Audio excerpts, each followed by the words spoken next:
line.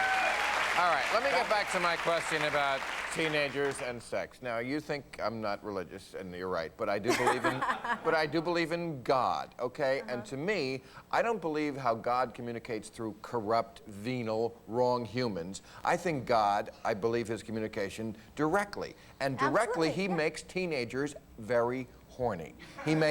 He gives us the most sexuality when we're in our teen years. And except for America in a small period of time, teenagers throughout history have always had more sex than anybody. That's when they want to have sex. But that was really before, it wasn't really until this century that there was adolescence, you know, it was because people only lived 35, 40 years. So they had to start having sex, you know, they had to nature, but God still gave us the urge when we were 13 to 18 more than any other time. Now, how do you argue that?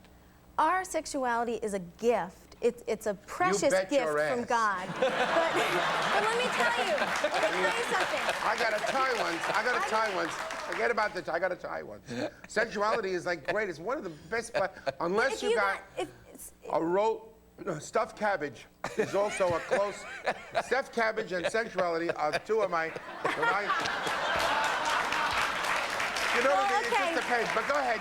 You think that it's a gift, but when do you open it? It's a wedding gift. So you open it when you get married. What about people who get married and then, you know, like sex is a very bad experience for them then? Now it's time for marriage. You know, like they lose their virginity on their wedding night. First of all, sex is not the only. What about in the Bible when you read all these guys begot this person, and they begot that person, and they begot that person, that person begot that person. Because there was no stuffed cabbage. There was no stuffed cabbage. Let me tell you something about the Bible. At that time, there was no stuffed cabbage. And there was only to be got. Everybody got though. One stuffed cabbage, everything calmed down. The Bible is full of examples of sinners being saved by grace. It's not a book of perfect people. I mean, Paul, the greatest apostle, was a murderer. And Job, all his girls got him. Yeah. And Mary Magdalene, Mary Magdalene was a prostitute. Mary Magdalene was got by the whole tribe of Israel. Jesus was an important person in our universe. Jesus is the most important. Okay, well, Jesus is our you know who he hung ticket into around with? Jesus rocks! All right. But he hung rock on Jesus! Rock on Jesus! Sorry, I got swept up. But look who he hung around with, Mary Magdalene, right? She was a hoe. Yes. Yeah, Jesus. She gave. I happen to know.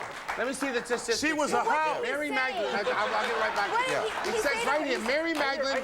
Mary Magdalene gave classes in sex education because she knew what the was going on. Because you know what? Wait, if Mary Magdalene, very kicky girl, the kind you don't take home to Jesus. If Mary Magdalene were alive today and giving sex education classes, she would be telling them about how Jesus changed her life. She went from a prostitute to someone who is now a pure, spotless bride. That's because he saved her from getting those rocks. They was throwing the rocks at her that day. Absolutely, about how God's grace saved her. And that's what she would be encouraging young people to do, is to change their ways and to respect their sexuality. But was Jesus anti-sex? I don't remember anything. Absolutely not. Sex is not a sin. Then but why?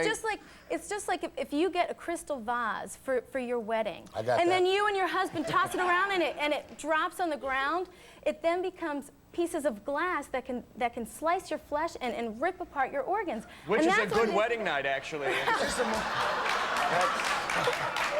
Okay, if you're into that You know I love you, but that is not a good analogy. Yes, it is, because look what's happening to teenagers now.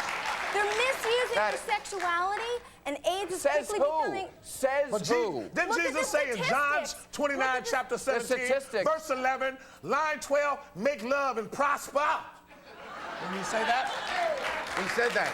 You know, and there's another thing that happened. This is a lot of people don't know this. At the Last Supper, Jesus said, one of you will betray me. And Peter said, is it me, Lord? And Jesus said, and then John said, is it me, Lord? And then Judas Iscariot said, is it me, Lord? And Jesus looked at Judas Iscariot and he said, is it me, Lord?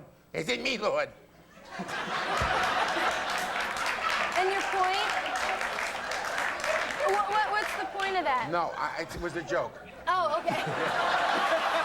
All right, we got to take a break.